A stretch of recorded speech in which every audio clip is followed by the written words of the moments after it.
आत्मबल जीवन की सर्वोपरि संपदा है। ये प्रत्यक्ष कल्पवृक्ष है जिसकी छांव तले हमारी हर इच्छा मनोकामना पूर्ण हो जाती है। ये सच्चा पारस है जिसके स्पर्श से लोहे जैसा क्षुद्र अस्तित्व भी सोने जैसा बेशकीमती बन जाता है। जिसके पास आत्मबल आ जाता है उसके पास किसी चीज की कमी नहीं रहती। आत्मबल इस संसार के सबसे शक्तिशाली तत्वों में से एक है। लौकिक साधन, भौतिक संपदाएं, शारीरिक सामर्थ्य मनुष्य को मात्र सुरक्षित रहने एवं निर्वाह करने की क्षमता प्रदान करते हैं, परंतु यदि प्रसुप्त आत्मबल जाग जाता है तो न केवल मनुष्य अतिमानवीय क्षमताओं का जागरण करता है, वरन इसका अंतिम सोपान मनुष्य में देवत्व के उदय के रूप में हस्तगत होता है। इंसान को महामानव, ऋषि अवतार बन पाने का सौभाग्य आत्मबल के जागरण से ही मिल पाता है। एक साधारण परिवार में पलकर अपनी योग्यता, लगन व पुरुषार्थ के बल पर बेंजामिन डिज़रायली ब्रिटेन के पार्लियामेंट में सदस्य चुने गए तो धनी परिवार से आए सांसद उन्हें बड़ी उपेक्षा से देखने लगे। न जाने क्यों पुराने सांसद उन्हें अपने पास तक नहीं फटकने देते। शायद इसलिए कि डिज़रायली का वेश विन्यास अथवा रहन सहन राजसी नहीं था। वे साधारण वस्त्र पहनते और गरीब लोगों की तरह रहते। अर्थ प्रधान दृष्टिकोण वाले लोग गरीब व्यक्ति का क्यों कर सम्मान करते। उल्टे उनके साथी सांसद उनकी इतनी उपेक्षा करते कि जब वे सदन में बोलने के लिए उठते थे तो उन्हें बोलने तक नहीं देते थे। लेकिन इन परिस्थितियों में भी डिज़रायली का मनोबल नहीं डिगा, उनका आत्मबल बरकरार बना रहा। जब उनके भाषणों में व्यवधान उपस्थित किया जाता तो वे कहते, आपको एक दिन मेरी बातें अवश्य सुननी पड़ेंगी। यह डिज़रायली नहीं, उनका आत्मबल, आत्मविश्वास बोल रहा था। उन्हें अपनी आंतरिक शक्तियों पर पूरा विश्वास था। वे अपना उचित मूल्यांकन करना जानते थे। भविष्य के संबंध में उनके सामने एक सुनिश्चित योजना थी और इस योजना को भी दृढ़ता पूर्वक क्रियान्वित करने के लिए वे कृत संकल्प थे। इसी का परिणाम था कि अपने प्रयत्न और परिश्रम के बल पर वे एक दिन ब्रिटेन के प्रधानमंत्री बन गए। लोगों ने उनके प्रति, उनकी योग्यताओं के प्रति इतना विश्वास व्यक्त किया, उन्हें इतना ठीक ठाक पहचाना कि वे ब्रिटेन के सफल तथा योग्यतम प्रधानमंत्री सिद्ध हुए। पहले जो लोग उनका उपहास किया करते थे वे ही उनके प्रशंसक बन गए और उनका गुणगान करने लगे। यदि डिज़रायली अपने साथियों द्वारा की जाने वाली उपेक्षा से, उनके द्वारा हुए उपहास से हतोत्साहित होकर चुपचाप बैठ जाते तो संसार उन्हें उस रूप में नहीं जान पाता जिस रूप में कि आज जानता है। उनकी सफलता का एक ही कारण है कि उन्होंने अपनी योग्यताओं को पहचाना, अपना मूल्यांकन किया और उसके बल पर सफलता की सीढ़ियां चढ़ते गए। यह इस संसार का विचित्र नियम है कि बाजार में वस्तुओं की कीमत दूसरे लोग निर्धारित करते हैं और मनुष्य अपना मूल्यांकन स्वयं करता है, और वह अपना जितना मूल्यांकन करता है उससे अधिक सफलता उसे कदापि नहीं मिल पाती।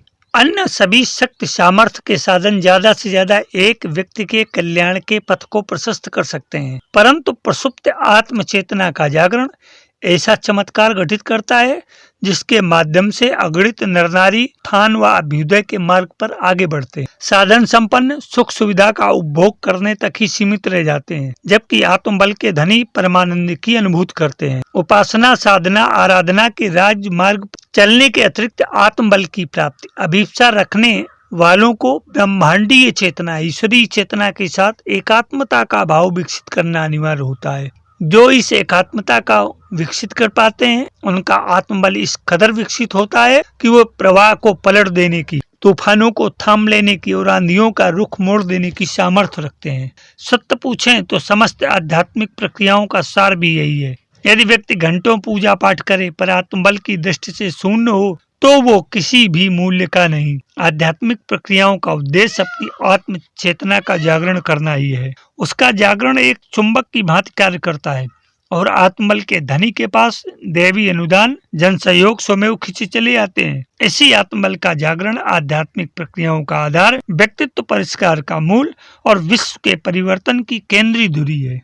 अज्ञानवश व्यक्ति अपने स्वरूप, सत्ता, शक्ति एवं वर्चस्व का महत्व तो नहीं समझ पाता। आत्मबोध के अभाव में व्यक्ति अज्ञानी ही रह जाता है, जबकि यदि हमारा वास्तविक स्वरूप आत्मा है तो अपने भीतर आत्म तत्व विद्यमान होना चाहिए और फिर उसका स्वाभाविक गुण आत्मबल भी होना चाहिए। इस तरह आत्मबल हमारे भीतर ही विद्यमान रहता है, इसे कहीं बाहर से नहीं लाना पड़ता। इसे उभारना, निखारना व संभालना पड़ता है। इसके जागरण एवं विकास के प्रयास को ही साधना कहा जाता है। इस प्रक्रिया में व्यक्ति अपने परम शक्तिशाली स्वरूप की अनुभूति की ओर अग्रसर होता है। अभी अपने चारों ओर जो दीनहीन, क्षुद्र, दयनीय अवस्था में पड़ा हुआ वह अनुभव करता है, इसे अपने ही कर्तृत्व की उपज मानते हुए इन्हें मकड़ी के जाले की तरह समेटता है। ईश्वर कृपा के रूप में साधक को एक ही पुरस्कार मिलता है और वह है आत्मबल। गायत्री महामंत्र में सविता देवता के जिस देव स्वरूप भर्ग को वर्ण करने की याचना की गई है वह ब्रह्मतेज आत्मबल ही है। जिसे यह देवी वरदान मिल गया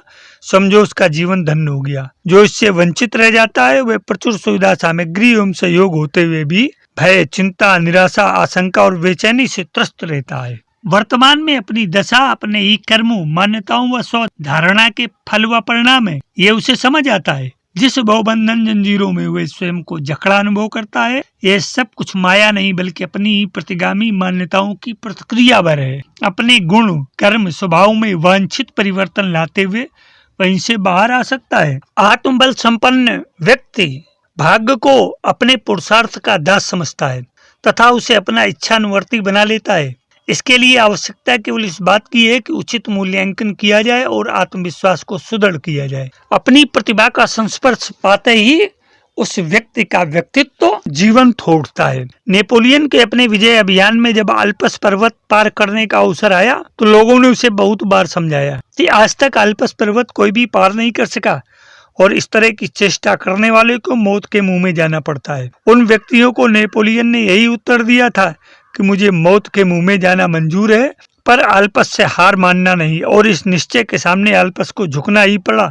ये प्रकारांतर में आत्मबल के जागरण की प्रक्रिया है जिसके प्रकाश में नगण्य सा मानव जीवन विभूतिवान या बहुमूल्य बन जाता है। इसके आधार पर व्यक्ति अनुकरणीय उदाहरण प्रस्तुत कर काल के भाल पर अपनी अमिट छाप छोड़ता है और नर रत्न के रूप में मानवीय इतिहास के पन्नों पर अपनी अनुकरणीय उपस्थिति दर्ज करता है। इसके मूल में आत्मबल की प्रधानता ही कारण रहती है, जो आत्म चेतना की भूमिका में जागृत होने का शुभ परिणाम रहती है। मैं आत्मा हूँ, यदि ये मान्यता गहन अंतरंग में प्रवेश कर जाए, देह मन से ऊपर उठी हुई ईश्वरीय पवित्रता एवं महानता से युक्त आत्मा को अपने जीवन का आधार बनाया जाए, अपनी गतिविधियों को आत्मा के कर्तव्य और गौरव के अनुरूप बनाया जाए, तो इस भावना की प्रतिध्वनि रोम रोम में गूंज उठेगी और नए सिरे से विचार उठेगा कि जीवन का लक्ष्य, कर्तव्य और गंतव्य क्या है। इनका उत्तर कठिन नहीं, कहीं बाहर नहीं, बल्कि अपने ही अंतःकरण में मिलेगा। आत्म चेतना की भूमिका में अंतःकरण जाग पड़े तो ये महानतम सौभाग्य कहा जाएगा। ईश्वर का सबसे बड़ा अनुग्रह, देवताओं का सबसे बड़ा वरदान, गुरुजनों का सबसे बड़ा आशीर्वाद यही हो सकता है। मनुष्य जीवन की इस नर्तन की सार्थकता इसी महान जागरण पर अवलंबित है। जीवन में कई बार अनपेक्षित परिस्थितियां आती हैं जिनके कारण अपने प्रति विश्वास डगमगाने लगता है और व्यक्ति उन परिस्थितियों में किंग कर्तव्य विमूढ़ होकर उपलब्ध साधनों का उपयोग करने में संकोच करता है अथवा ये सोचने लगता है कि वह इन साधनों के योग्य नहीं। एक घटना नेपोलियन के संबंध में विख्यात है। उसका एक सैनिक अपने सेनापति के पास कोई महत्वपूर्ण संदेश लेकर भेजा गया था। संदेश इतना महत्वपूर्ण था कि जितनी जल्दी हो सके उसे पहुंचाना और उसका उत्तर लेकर तुरंत वापस आना आवश्यक था। सौंपे गए दायित्व को तत्परता से पूरा करने के लिए उस सैनिक ने अपना घोड़ा इतनी तेजी से दौड़ाया कि गंतव्य स्थल पर पहुंचते ही उसने दम तोड़ दिया। नेपोलियन ने उसकी कर्तव्य निष्ठा को सराहा तथा पत्र का उत्तर लेकर उसी शीघ्रता से जाने के लिए कहा, लेकिन सैनिक का घोड़ा तो मर चुका था। नेपोलियन को यह मालूम था। सैनिक को असमंजस में देखकर वह बोला, ये लो मेरा घोड़ा और जल्दी से यह उत्तर ले जाओ। जो इस भूमिका में जगा उसी ने अपने अंतरंग और बहिरंग जीवन को उत्कृष्टता के ढांचे में ढाला और उसी की गतिविधियां आदर्शवादिता का महान प्रकाश बनकर इतिहास के पृष्ठों पर चमकी। स्वाति बूंद पड़ने पर सीप में मोती, केले में कपूर, बांस में वंशलोचन, सर्प में मणि उत्पन्न होने की यही चरितार्थ होती। इस तरह आत्म चेतना की भूमिका में जगा हुआ मनुष्य नर से नारायण बन जाता है, जीव से शिव की अवस्था को पाता है। इस भूमिका में जागा हुआ मानव अनुभव करता है कि वह शरीर व मन नहीं अविनाशी आत्मा है। वह चिंतन करता है कि मुझे यह सुर दुर्लभ जीवन शरीर और मन की लपक बुझाते रहने के लिए नहीं बल्कि आत्मा के गौरव को अभिव्यक्त करने के लिए मिला है। वह उसके एक एक पल का सदुपयोग मुझे करना है। सामान्यतः चिरपरिचित, चिरअभ्यस्त पुरानी मान्यताओं, गतिविधियों के प्रति मोह, ममता, आत्मिक प्रगति, जीवन उत्कर्ष के विरोधी बने हुए होते हैं। पुराने दोष, दुर्गुणों, अवांछनीय क्रियाकलापों, मोह, ममता से यदि न निपटा जाए तो व्यक्ति पुराने ढर्रे पर ही लुढ़कता रहता है।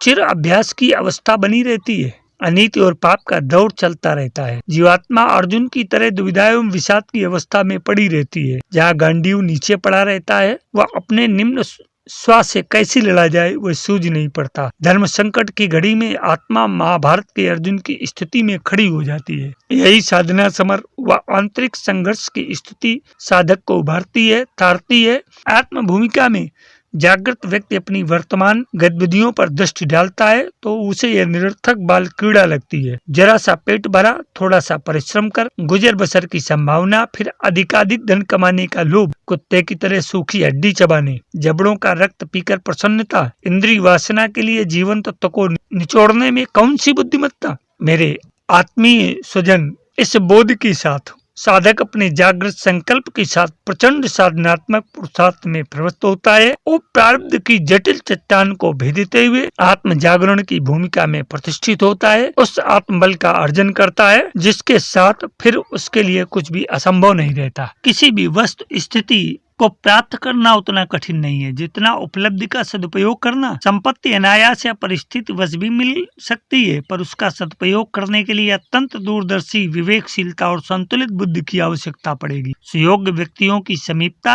तथा सद्भावना प्राप्त कर लेना उतना कठिन नहीं है जितना उस सानिध्य का सदुपयोग करके समुचित लाभ उठा सकना। मनुष्य में बीज रूप से वे समस्त संभावनाएं विद्यमान है जो अब तक कहीं भी किसी भी व्यक्ति में देखी पाई गई हैं। प्रयत्न करने पर उन्हें जगाया और बढ़ाया जा सकता है। कोई भी लगनशील मनस्वी व्यक्ति अपने को इच्छित दिशा में सफलता प्राप्त करने की आवश्यक क्षमताएं उत्पन्न कर सकता है और उनका सदुपयोग करके मनचाही सफलता प्राप्त कर सकता है। मेरे अध्यात्म प्रेमी जिज्ञासु मित्रों, जो मिला हुआ है वह इतना अधिक है कि उसका सही और संतुलित उपयोग करके प्रगति के पथ पर बहुत दूर तक आगे बढ़ा जा सकता है। अधिक पाने के लिए प्रयत्न करना उचित है, पर इससे भी अधिक आवश्यक यह है कि जो उपलब्ध है उसका श्रेष्ठतम सदुपयोग करने के लिए योजनाबद्ध रूप से आगे बढ़ा जाए। जो ऐसा कर सके उन्हें जीवन में असफल रहने का दुर्भाग्य कभी भी सहन नहीं करना पड़ा है। आत्मबल, आत्मविश्वास से संपन्न व्यक्ति सफलता के शिखर को चूमता है और जिनके पास आत्मबल या आत्मविश्वास की कमी होती है वो सदैव रोते रहते हैं, गिड़गिड़ाते रहते हैं और कायरों की भांति अपनी निरर्थक प्रशंसा या उन्मादी अभिव्यक्ति किया करते हैं। तो आशा है कि आप भी निरर्थक कायरों की भांति अपना उत्कर्ष पीछे नहीं छोड़ेंगे। आप भी आत्मबल और आत्मविश्वास से संपन्न बने और महाभारत के अर्जुन की तरह कृष्ण के उपदेश करने के पश्चात जैसे अर्जुन ने महाभारत का युद्ध लड़ा, विजेता बना, आप भी इस जीवन समर के महाभारत के विजेता बने और अपने चरमोत्कर्ष पर पहुंचे। आशा है वीडियो अंक आपको सीख लेने के लिए प्रेरित करेगा और आप सीख लेकर दूसरों को भी इससे सीख लेने के लिए प्रेरित करेंगे। सफल जीवन की यात्रा की संख में आज इतना ही। धन्यवाद।